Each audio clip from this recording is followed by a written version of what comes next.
ఖమ్మం జిల్లా వైరా మండలం నారపనేనిపల్లి గ్రామం ప్రభుత్వ పాఠశాలలో ఒకే ఒక్క విద్యార్థిని చదువుకుంటోంది. 4వ తరగతి చదువుకుంటున్న కీర్తనకు చదువు చెప్పేందుకు ప్రభుత్వం ఒక టీచర్ను నియమించింది. ఏడాదికి 13 లక్షలు ఖర్చు చేస్తోంది. ఇందుకు సంబంధించి మరింత సమాచారం కదీర్ అందిస్తారు. స్కూల్స్ లో అనేక మంది పేరెంట్స్ లక్షలు ఖర్చు పెట్టి పిల్లలను స్కూల్కి పంపుతారు. అనేక మంది పిల్లలు ప్రైవేట్ స్కూల్కే వెళ్తారు. కానీ ప్రభుత్వం లక్షల రూపాయలు ఖర్చు పెట్టి కూడా ఒక పాపకు మాత్రమే చదువు చెప్తుంది. అంటే ప్రభుత్వానికి చిత్తశుద్ధి ఉంది. ఖచ్చితంగా పిల్లలు చదువుకోవాలి, అది ఒక్కరా ఇద్దరా ఎంతమంది అయినా కానీ ఆ స్కూల్ నడవాలి అనే సదుద్దేశంతో ఇందిరమ్మ సర్కారు ఈరోజు ముందడుగు వేసి ఎంత భారమైనప్పటికీ కానీ ఆ స్కూల్ని రన్ చేస్తూ ఉంది. టీచర్తో మనం ఫస్ట్ మాట్లాడే ప్రయత్నం చేద్దాం. మేడం, ఈ స్కూల్లో మీరు ఎన్ని సంవత్సరాల నుంచి పనిచేస్తున్నారు? 6 years నుంచి. మేడం, ఏం సబ్జెక్ట్ చెప్తారు మేడం మీరు? అన్ని సబ్జెక్ట్స్. నేను SGT అండి. అంటే 6 years నుంచి పనిచేస్తున్నారు కదా, 6 years నుంచి స్ట్రెంత్ ఎలా ఉంది, ఏ క్రమంలో తగ్గింది? నేను వచ్చినప్పుడు ఒక 30 members ఉన్నారండి. గ్రాడ్యువల్గా ఇయర్ బై ఇయర్ తగ్గుతున్నారు.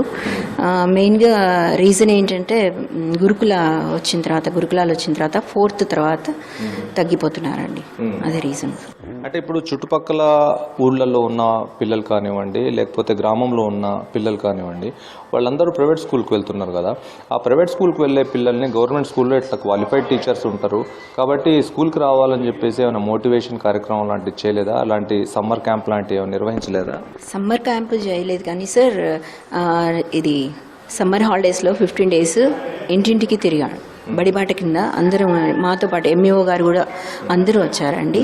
కానీ మోటివేట్ కావట్లేదు. నాకు మెయిన్గా రీజన్ ఏంటంటే వాళ్ళు ప్రెస్టేజ్ ఫీల్ అవుతున్నారండి. పేరెంట్స్ ఈ స్కూల్ తక్కువ, ప్రైవేట్ స్కూల్ అంటే ఎక్కువ అనే ఒక కాన్సెప్ట్లో ఉన్నారండి.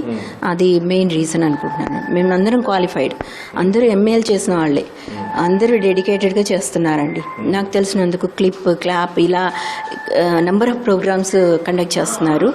ప్రతి సంవత్సరం అప్డేట్ అవుతూనే ఉన్నాం. మేము మా లోపం అయితే మాకు శక్తి వంచన లేకుండా చేస్తున్నామండి.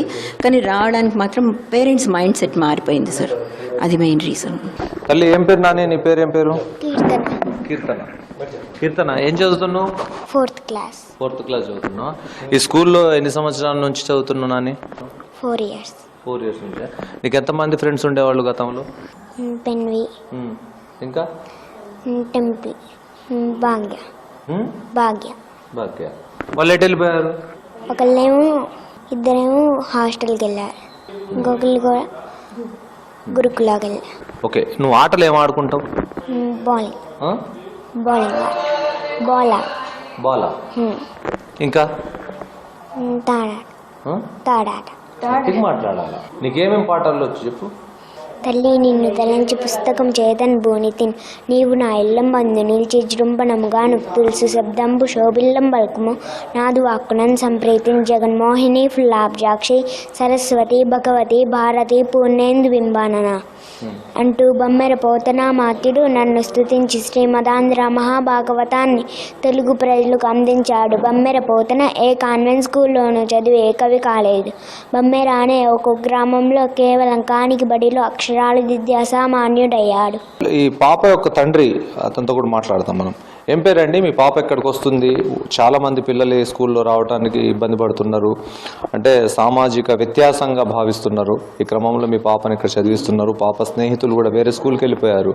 అయితే ఈ సమాజానికి కానివ్వండి, మీ గ్రామంలో ఉన్న అనేక మంది విద్యార్థులకు, ఇక్కడ ఉన్న విద్యార్థుల తల్లిదండ్రులకు ఏం చెప్తారు ఒక తండ్రిగా? అంటే ఇంత పోయిన సంవత్సరం 6 పిల్లలు ఉన్నారండి, ఈ సంవత్సరమే లేరు. అయితే మా పాప ఒక్కతే ఉంది. ఆ పాప ఒక్కటి కూడా స్కూల్కి వెళ్ళకపోతే, స్కూల్ మూత పడిందంటే మళ్ళీ తెరిపించడం చాలా కష్టం మెయిన్గా. అందుకని చెప్పేసి మా పాపని ఈ సంవత్సరం కాకపోతే వచ్చే సంవత్సరమైనా ఇంకా పిల్లల్ని మేము గట్టిగా గ్రామస్తులతో మాట్లాడి చేర్పించే ప్రయత్నం చేద్దామని ఈ సంవత్సరం ఇట్లా కంటిన్యూ చేస్తున్నాం.